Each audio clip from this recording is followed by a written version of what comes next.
Good evening, I'm Andrew Chang. Adrian is away. Tonight, is the U.S. losing its battle with COVID-19? Cases, hospitalizations, and deaths reach new highs in hotspots, and health officials warn the worst is yet to come. The fall and the winter of 2020 and 2021 are going to be probably one of the most difficult times. From bars to crowded parties. I think young people in general think that they're invincible. Growing concern that too many people aren't taking the virus seriously. The UK bans Chinese telecommunications giant Huawei. We think it's an unsafe security risk. It's a big security risk. The US, Australia, parts of Europe have done the same. So why hasn't Canada? This one behind me is covered, big clumps of them. And a new plague for 2020. The 20 years I've been here, we've never had anything like this amount. The invasive insect eating its way through southern Ontario. This is The National. Day after day, the United States is shattering its own COVID-19 records as this virus sweeps through areas that just weeks ago thought they were beating it. Texas topped its record daily increase in cases, nearly 11,000 added today. Some cities are putting refrigerated trucks on standby to act as morgues.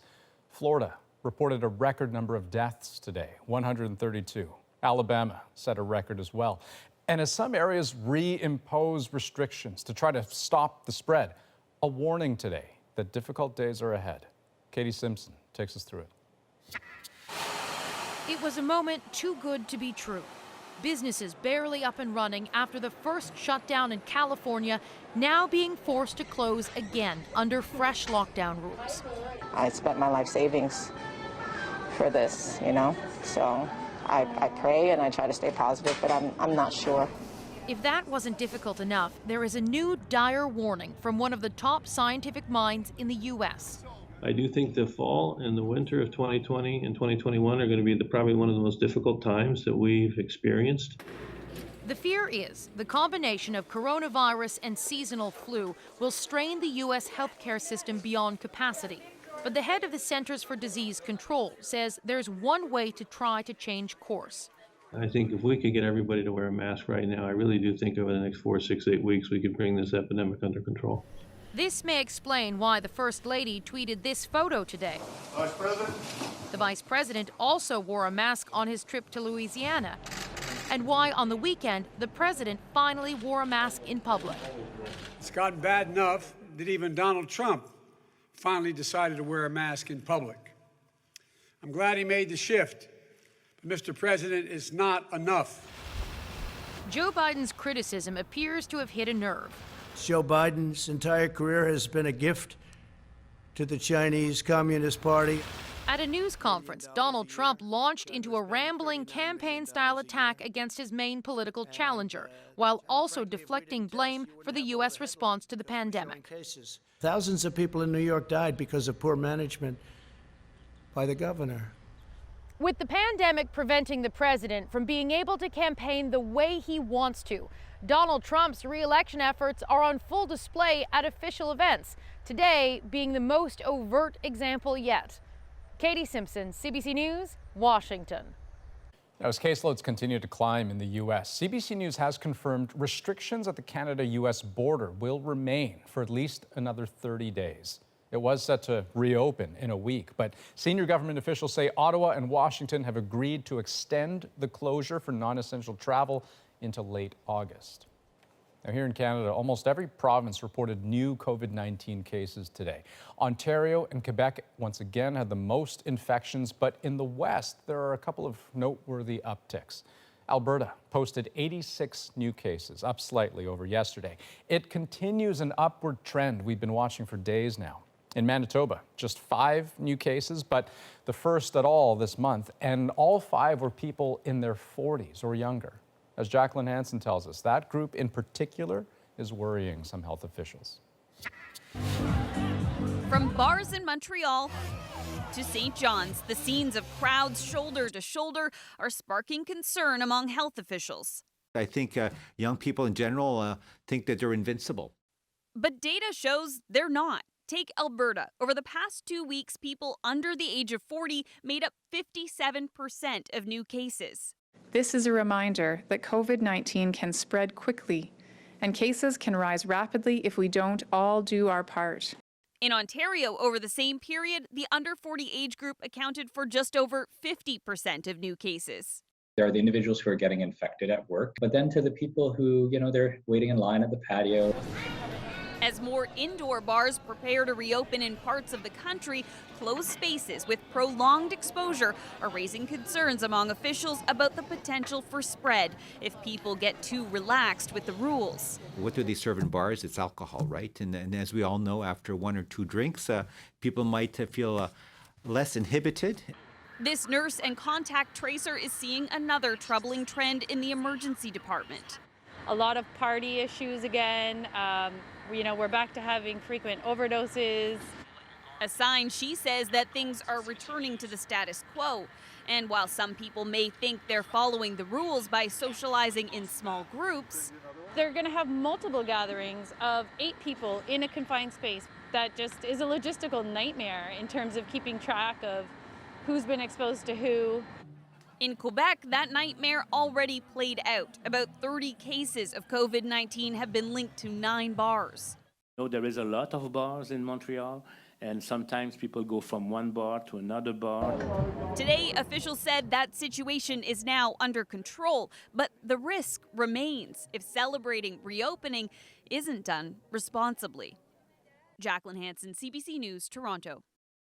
Human trials are underway for a potential COVID-19 vaccine developed in Canada. We're entering what's typically called phase 1, and it's focused primarily on safety. Yesterday, Quebec-based Medicago started giving its vaccine to 180 healthy people. Just one of many vaccines in development, 140 or so around the world, but only 23 so far reaching human trials. Oxford University's vaccine is already in what's called phase 3, which typically involves thousands of people to see if it protects them from COVID-19. It's showing promise, producing antibodies in humans. And today, US-based Moderna announced it would start phase 3 trials next week. We want an effective vaccine, and we want it now. So certainly there are other vaccine candidates that are further ahead than this one, but it's still important to have many groups in this race. Back on the Quebec front, Medicago says if all goes well, it could produce 100 million doses by the end of next year. British Columbia released its projections today of the virus's cost to the provincial economy. I think there is no question that COVID-19 has had a profound impact on the economy in British Columbia, and that's not short term. BC's finance minister says in a matter of months, the province has gone from expecting a multi-million-dollar surplus to running a $12.5 billion deficit. The province has lost 235,000 jobs since February. And Toronto, too, is now deeply in the red. The city is projecting a $1.9 billion COVID-19 related shortfall. Mayor John Tory did say cost-saving measures will help the city recoup some of that money. Still, Toronto faces a net deficit of more than $1.3 billion. And that wasn't the only hard financial news today. The pandemic is decimating Canada's airlines. With no one flying, they've been hemorrhaging millions of dollars a day. And now Canada's largest airport has cut 500 jobs. Aaron Saltzman explains. These days, it's more ghost town than airport. It's different, definitely. So word that Canada's busiest airport was cutting a quarter of its workforce, not exactly a surprise. In a statement, Toronto Pearson called the cuts a difficult but necessary step because the reduced activity is having a significant negative impact on the airport's business. Passenger numbers at Pearson were down 97% in April from the year before. It's the same story at other airports across the country, with both Vancouver and Calgary making similar job cuts earlier in the pandemic. Things were supposed to be getting better by now, but a resurgence of COVID-19 cases, especially in the U.S., has thrown that plan off course. Delta Airlines had added 1,000 flights this summer in anticipation of demand picking back up. Today, it cut those flights and announced a second quarter net loss of $5.7 billion. Demand has stalled as the virus has grown, particularly down here in the south, across the Sun Belt, coupled with the quarantine measures that are going in place in many of the northern states. So those two factors are causing consumers to pause. In Canada, there are renewed calls for the government to step in with a bailout. We're going to need an industry to get back to once we've found a solution for COVID-19. But when cases do ease and restrictions lift, some wonder if air travel will actually follow suit. What we're doing right now, using video conferencing platform, I'm not sure the extent to which we will jump on the opportunity to travel like maybe we did before. Although she says air travel did come back after 9/11 and ultimately soared to record levels. So it is possible that could happen again this time. Eventually. Aaron Saltzman, CBC News, Toronto. Around the world, the number of COVID cases is climbing quickly.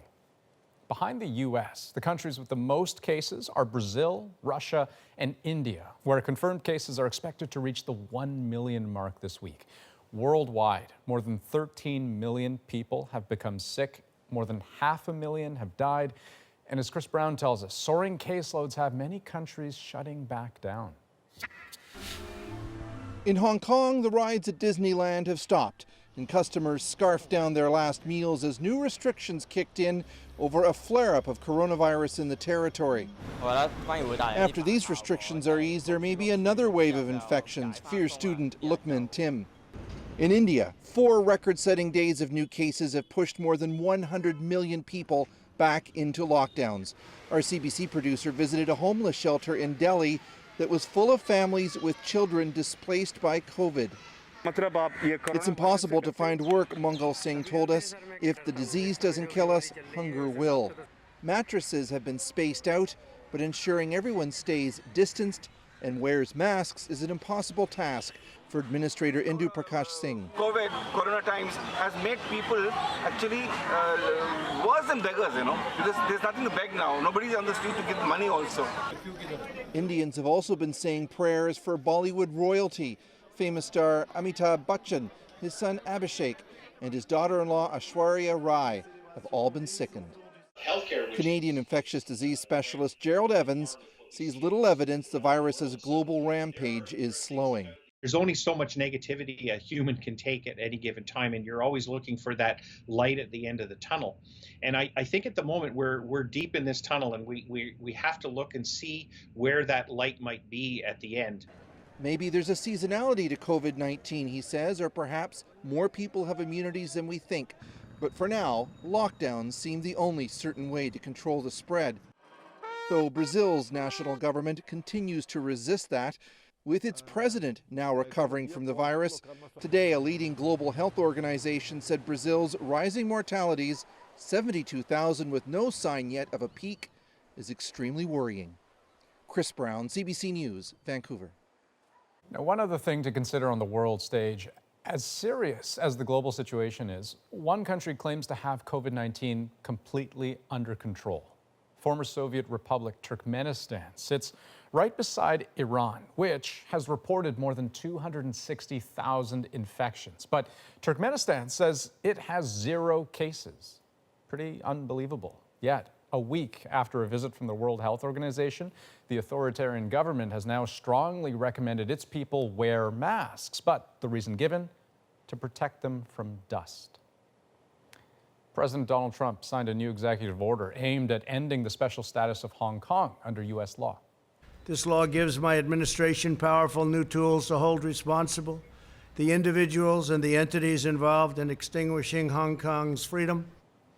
The move signals an increasingly tough stance by the Trump administration on Beijing after it imposed a new national security law on the territory.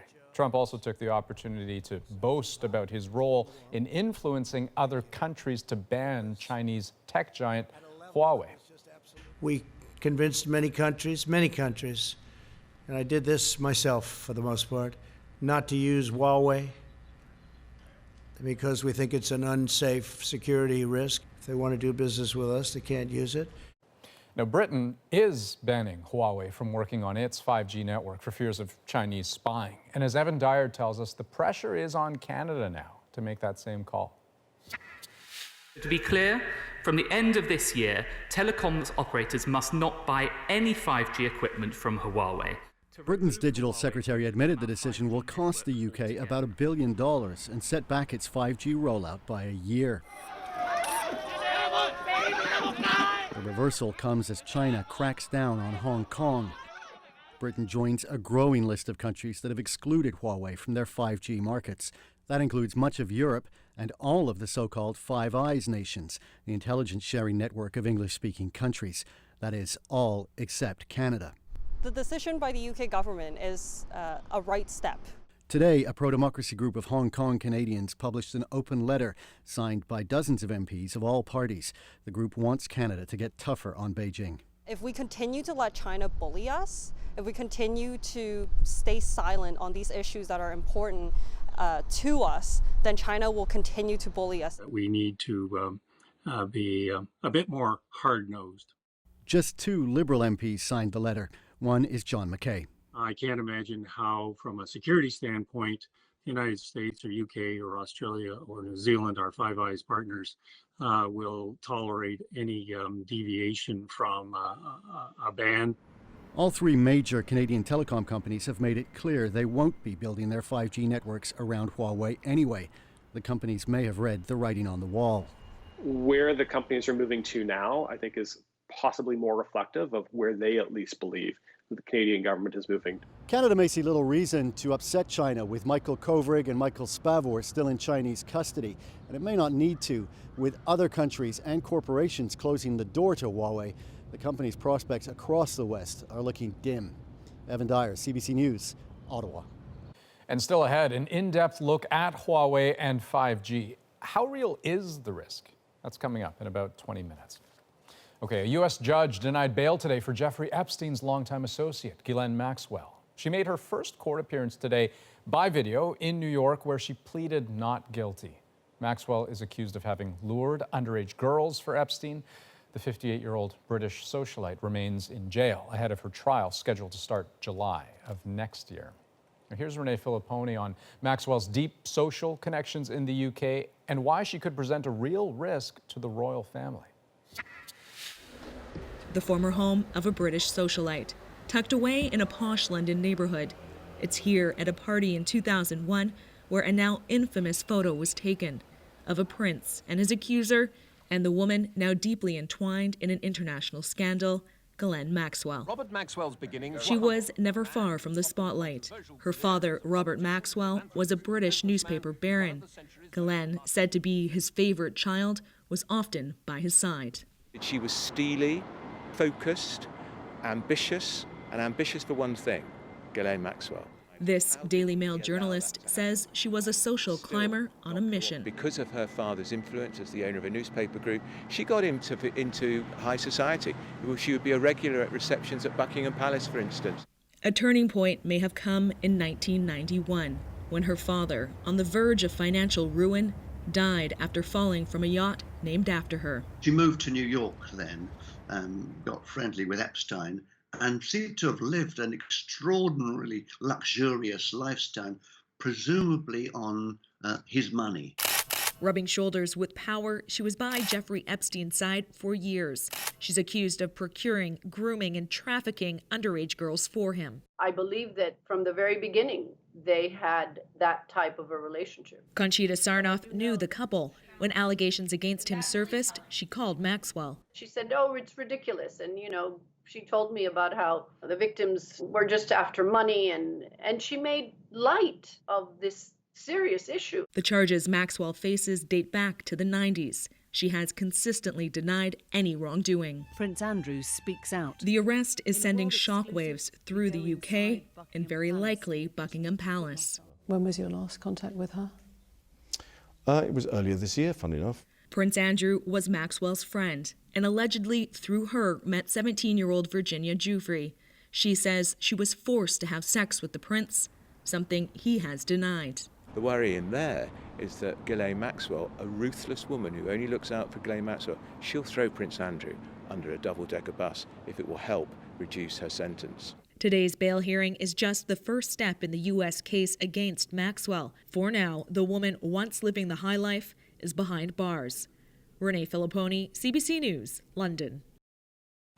Canada's courts are getting back in session and facing a pandemic-fueled backlog of tens of thousands of cases. Delaying this even further, it just prolongs the trauma for everybody involved. Up next, the family's waiting for the system to catch up. Plus, he spent his life building robots and busting myths. We remember Grant Imahara. And hungry caterpillars munching their way through southwestern Ontario.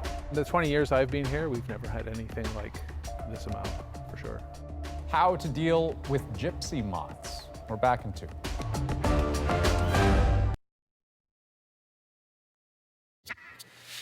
Welcome back. Quebec police continue their search for a father suspected of killing his 2 young daughters. Authorities focused on a 50 square kilometer area southwest of Quebec City today as the search for Martin Capartier stretches into its 6th day. K9 units, drones, and a Transport Canada airplane equipped with thermal imaging are being used. This kind of action is completely unacceptable. Federal Minister Catherine McKenna reacting today after news that Alberta MLA Shannon Phillips had been subject to unauthorized police surveillance in 2017. Phillips found out about it because the 2 officers were disciplined. Alberta's police watchdog is investigating. The pandemic brought court trials in Canada to a virtual halt. The system is slowly reopening in some places with COVID precautions, of course, but long delays could see criminal cases thrown out. The Supreme Court of Canada's Jordan decision set an 18-month limit for provincial court trials and 30 months for Superior Court. Olivia Stefanovic shows us what's at stake. They had been very good friends since grade 7. A young love torn apart. Lori Dennison's daughter lost her boyfriend Devin Selvey after he was fatally stabbed last year. It's an everyday battle for her. The pain growing deeper now that the suspect's preliminary hearing has been pushed back. Dennison fears even more holdups from the pandemic. Delaying this even further, it just prolongs the trauma for everybody involved.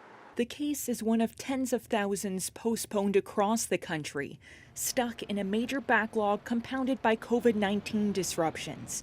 Now the race is on to hear trials on time before a deadline set by the Supreme Court of Canada sees charges thrown out. If we get to a situation where we need to legislate, we'll consider it. The federal justice minister says the pandemic is exactly the kind of exceptional circumstance the court built into its ruling to allow cases to proceed past the timeline, and he's willing to put that into law. But one of the defense lawyers involved in the precedent-setting case says that doesn't address the real problem. To come in and legislate an interpretation of a Supreme Court of Canada decision is a bit silly. He says the provincial and federal governments still have an obligation under Jordan to ramp up resources to get trials moving again.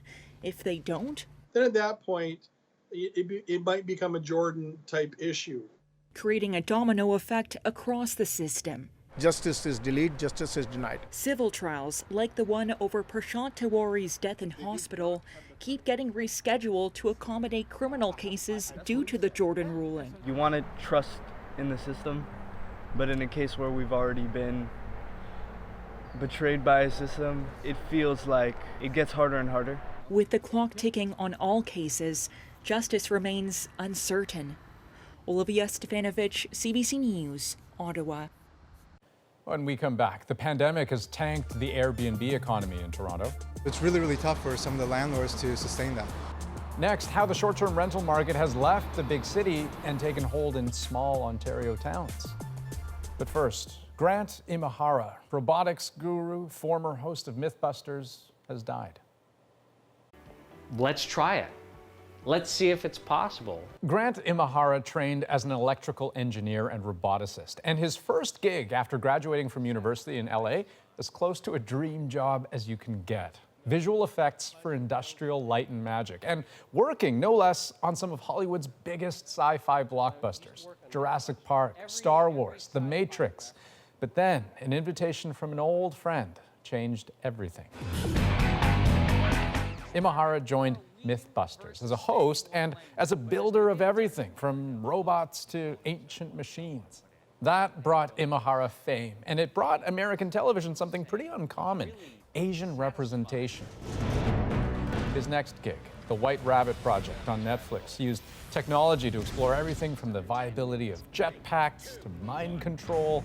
Are you not amused? It only lasted one season, though, so Imahara went back to his roots, working for Disney this time, doing more cutting-edge design work. Grant Imahara died yesterday at age 49, the result of a brain aneurysm.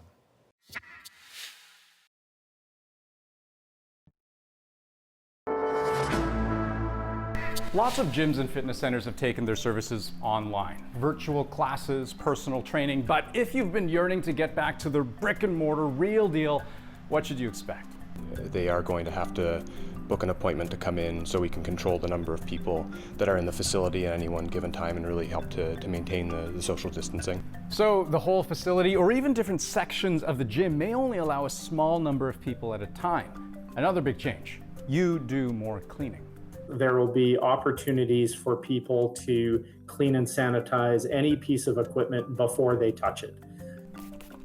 This facility will even give you your own spray bottle. Now, it's not to say that staff won't be cleaning more often. They will, just expect to have to take some of that on yourself. The other thing, some equipment might be gone. You know, those things that are a little bit more challenging to keep clean and sanitized, things like foam rollers, battle ropes, and just other pieces like that. And even change rooms, lockers, showers, water fountains may be restricted or off limits altogether. Another question a lot of people have is, can you get sick from another person's sweat? Well, the answer is no. Viruses don't travel through the skin, neither from the outside in nor the inside out. COVID-19 is a respiratory illness, but that does mean the more heavily you breathe, sure, there's a higher chance of infecting other people. And wearing a mask is tough, given how hard it is to breathe in one. So, at the end of the day, physical distancing is king. And expect to see all kinds of imaginative ways that clients will be kept apart. Now, the pandemic is also raising questions about housing in Canada's largest markets. Here in Toronto, some Airbnbs are opening up to the long-term rental market, but as David Common reports, it doesn't always translate to greater affordability. For years, Toronto has been Canada's most visited city, but that record doesn't mean much this year. Tourism way down, and demand for short-term rentals like Airbnb has dropped 60 to 75% over the summer, forcing some owners to unload their property. So it's really tough for some of the landlords to sustain that. Take Toronto's ICE condos, 1,100 apartments, perhaps 80% of them used only for short-term rentals. But nearly half have been listed for regular rent since the pandemic began. Some of them even close to 100 days on the market. And that's almost 100 days without rent, have to pay your mortgage. Good news, you would think, for Toronto tenants. More supply should mean lower prices. Except that isn't really happening. There was a slight decrease in the average rental price of a one-bedroom in Toronto. It's still $2,100. So we're not necessarily seeing that the drop, vacancy rates kind of increasing, and then for the prices to come down. Take Toronto's Kensington Market, popular with artists, and so tourists came to stay. That priced the artists out. Even with urban bookings way down for sites like Airbnb, the rents here aren't in decline. A lot of folks that rent in this province, and especially in Toronto, they don't make that much money. Half of renters in Ontario make less than $40,000 a year. So they were already struggling before the pandemic. That pandemic has pushed urban dwellers to places like this, open spaces and uncrowded places. There's been a more than 10-fold increase in bookings since April in this picturesque escape county just 3 hours from Toronto. We're gonna go to Italy and Germany, so yeah, it would be a nice European vacation, but of course 2020 seemed to have other plans. We had a Danube cruise planned that was canceled. There aren't enough hotels here, and investors took note. So about 1 in 10 of the homes in the county is now on Airbnb or a site like it. It's had a significant impact on affordable housing in the community. We met Treat Hall in the town of Bloomfield. A quarter of the homes on the main street are now short-term rentals. Down the road in Wellington, it's 3/4. When the tourists pack up, there's not much community left. But with declining affordable stock, the high rent prices stick around. So corrosive in terms of potential tensions between newcomers and long-standing residents. So regulation, which for my money is fair, even-handed, but long overdue, and will have the effect of, it won't roll back Airbnbs, but it will cap them very close to their current level. That regulation, says Hull, introduced 2 years ago, limits how many short-term rentals can exist. He's also chairing a new affordable housing effort seeking to create places for those being priced out of a home. It's terrible. People can't live here in Picton because our rent's too high. And we have a couple nursing homes that they can't get staffed because people can't come because there's nowhere to live. Nowhere to live affordable. And now, a new pandemic factor. We are starting to see migration of people from more densely populated areas to places like Prince Edward County where they can work from home. The county's mayor, Steve Ferguson, says they're seeing more people moving, and that's adding more pressure. So for rural communities, I think this is something that may be good for us in the long term. But where exactly it's going to end up, I don't know. As short-term rental investors unload their places onto the regular rental market, tenants do have some greater power. However, in terms of a more kind of long-term trend, it's too early to know what's going on. It's been only a few months. Bahar Shadpur has greater optimism for a citywide effort to penalize certain investors. Those speculators that are buying up a lot of our housing units, keeping them empty just so that they can rent it out here and there to tourists, that they are taking away that incentive and will put those units back on the housing market.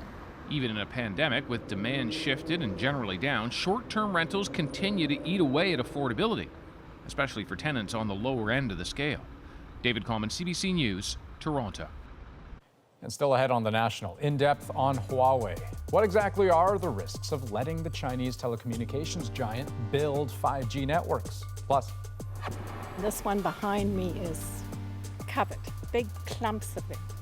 a new plague hits parts of Ontario. Hungry caterpillars on a feeding frenzy. Just ahead.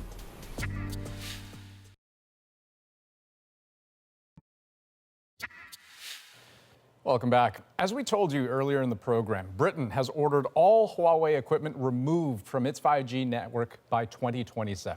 The U.S., which accuses the Chinese tech company of spying for Beijing, has warned its close allies cut ties with Huawei or be cut off from American intelligence. That leaves Canada, the only remaining Five Eyes nation not to ban Huawei, in a tight spot. Risk aggravating the U.S., which wants Ottawa on side, or China, which defends its technology as being the best in the world. Earlier this year, Adrian took a closer look at the potential benefits and dangers of signing on. The video is not that sophisticated. What these Chinese cyber experts are doing in it, though, well, that's pretty chilling. They've hacked into a Tesla, are controlling it from afar. Its speed, its wipers, even its brakes. And Tesla doesn't seem to mind. It offered them a reward for finding the flaws. Some of these hacks were a few years ago, meaning the threats will grow more sophisticated, and it's not just Tesla that needs to pay attention. It could be catastrophic. It could be a situation where the car doesn't detect that there's a sidewalk, doesn't detect that they need to slow down, doesn't detect they have to speed up, doesn't detect there's an object there. If 5G is realized, these are the actual kinds of security threats that we need to be mindful of. Chris Parsons is the sort of person looked to for advice on 5G and security. He's a researcher with the Citizen Lab at the Monk School in Toronto. Assessing cyber safety, the fate of our data, is his everyday. 5G, he maintains, will have implications decades into the future. Think about the roads again, he urges. To move people through them more efficiently with less fuel consumption, fewer accidents, fewer human drivers, will require sensor networks that connect the roadways to all the vehicles in real time. That will take a robust and reliable 5G network. I think one of the things that we need to think about is there's this national security arm. So third-party state, manipulate the equipment to, detour the prime minister's vehicle into a ditch or something worse. But there's also a baseline concern is the technology secure? Is Canada ready to have Huawei behind that 5G network? Nordic firms Nokia and Ericsson do 5G as well, but Huawei is the biggest, fastest growing, and one of the most studied providers. Ohio-based Finite State evaluates the software code embedded in devices so companies know the risks before buying equipment. Hundreds of those devices have been Huawei products. And Matt Wickhouse says he found serious security flaws, including backdoors that could allow someone to take over Huawei equipment. We were able to quantitatively show that about a little bit over half of the devices we analyzed had some form of backdoor access vulnerability. Had software that was close to 20 years old inside of it, sloppy security practices. So we could see that the developers at Huawei were not necessarily making security conscious decisions when they were building these products. He makes the point it doesn't matter why there are vulnerabilities, accidental or intentional, the potential harm is the same. Huawei is not the only telco equipment manufacturer that has vulnerabilities in their equipment. We just see more in Huawei than others.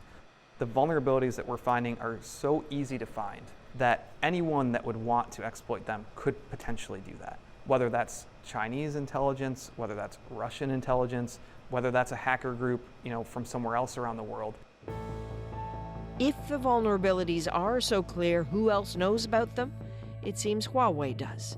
It funds the Huawei Cybersecurity Evaluation Centre in the UK, which has an oversight board, including UK cybersecurity officials and Cabinet Office representatives. The board's 2019 report raises concerns about Huawei's software development and adds, no material progress has been made on the issues raised in the previous 2018 report. It concluded it could only provide limited assurance that all risks to UK national security from Huawei's involvement in the UK's critical networks can be sufficiently mitigated long term. Wickhouse has questions. If, as he insists, many of the problems he says his team spotted aren't that hard to fix, why isn't Huawei fixing them? They don't know how, or they're choosing not to. And it may be that they're just focused on delivering low-cost solutions with lots of features, and the thing that they're sacrificing is security. Huawei is clear it stands by its work. There is no evidence out there that shows that Huawei's products are more vulnerable than Nokia, Ericsson, or the other competitors. Andy Purdy was once the senior cybersecurity official for the U.S. government. He's now the chief security officer for Huawei USA. We're pleased that we are subject to such scrutiny around the world. It's really a good thing, and it really helps us. And to be perfectly honest, we think our competitors would benefit from the same kind of scrutiny. Improvements to security are a continuing thing. It's not something that's going to end at some point. We believe we're in a very strong position. We believe that the software engineering revamp that we're doing is going to help very much with the consistency of the security of our products. Technological integrity is only one concern about Huawei.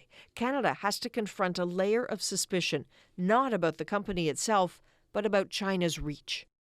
China has passed legislation that can compel Chinese domiciled companies, including Huawei obviously, to make modifications in the service of national security interests for the Chinese government. So are there risks? Absolutely.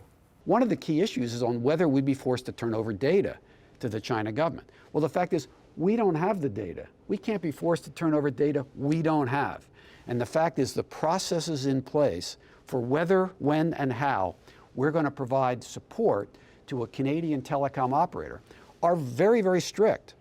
Huawei is not just making assurances, it has warnings about what happens if Canada says no. Our technologies are the best in the world, and it's not just about speed. It's about how much data comes in a certain period of time. It's about latency. It's about the thousands and thousands of connections that can be made. It's about enabling economic growth in Canada. The financial impact on Canada can be very substantial if Huawei's not allowed to compete. So consider Canada's calculations now. Economic growth, security, geopolitics of trade deals, Meng Wanzhou's case, the detention of 2 Canadian citizens in China. All issues unavoidably entangled in the decision. And now, the Americans threaten to cut off intelligence sharing if Canada signs on with Huawei.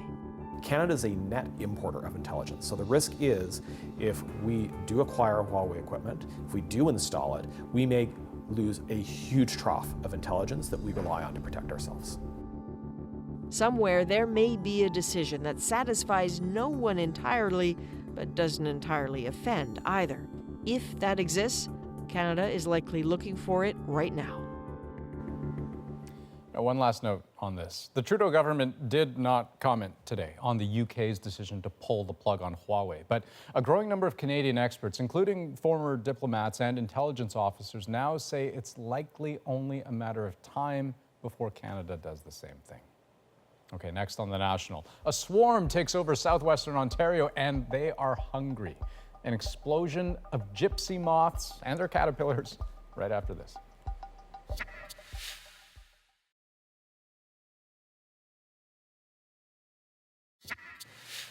Well, if the pandemic has you thinking 2020 is cursed somehow, get this. A plague of ravenous gypsy moth caterpillars has hit southern Ontario. Farah Morales shows us a pest that is devouring leafy canopies and could eventually do worse. At first blush, they look like any harmless insect. Spotted, hairy caterpillars inching their way up tree branches. But step back and it's clear. Those small creatures leave a large trail of destruction. Seeing the trees get eaten or completely lose their leaves every year is alarming. Gypsy moth caterpillars are crawling across southern Ontario. The problem is their appetite. Oak trees are their absolute favorite. It's their very favorite snack. They also are often found on birch, poplars, maples, and sometimes even spruce or garden plants. I've heard anecdotally they'll eat everything, including lawns, with the exception of poison ivy. Infestations happen every 7 to 10 years. The insects can decimate trees by eating through their leaves over and over again. Sightings have been reported here in Waterloo. So again, you can see a few more of the females on these trees.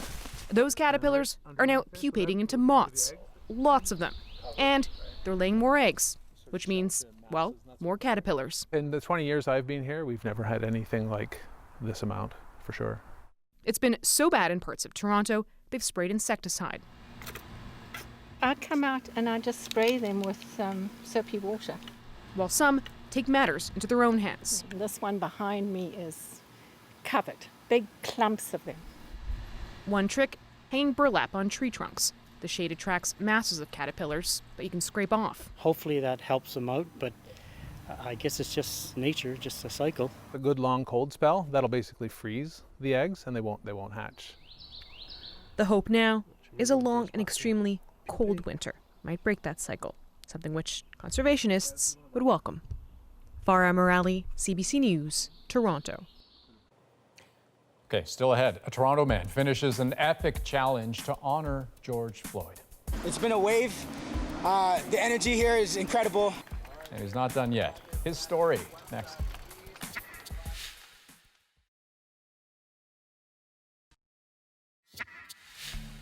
For the last 46 days, Matthew Cuesta of Toronto has been on a mission. He pledged to ride 46 kilometers or run 4.6 kilometers every day to honor the life of George Floyd, who was 46 years old when he died. Today, Cuesta achieved his goal. What was a solo pledge at first has inspired people from all over the world, so his journey and achievements are our moment tonight. Good job, man. Well done. Well done, man. It's been a wave. The energy here is incredible. I had no idea it would spark this big. I made my first Instagram video right here 46 days ago when I said, come join me on the ride, and use the hashtag 46forGeorge. And it spawned into this. Cuesta's ultimate goal was to spark uncomfortable conversations about anti-black racism. And he did, with Toronto police and with people online. I try to look at those comments and invite them to speak to me, and some people have. And at the end, they actually told me that they love me, and they were just angry.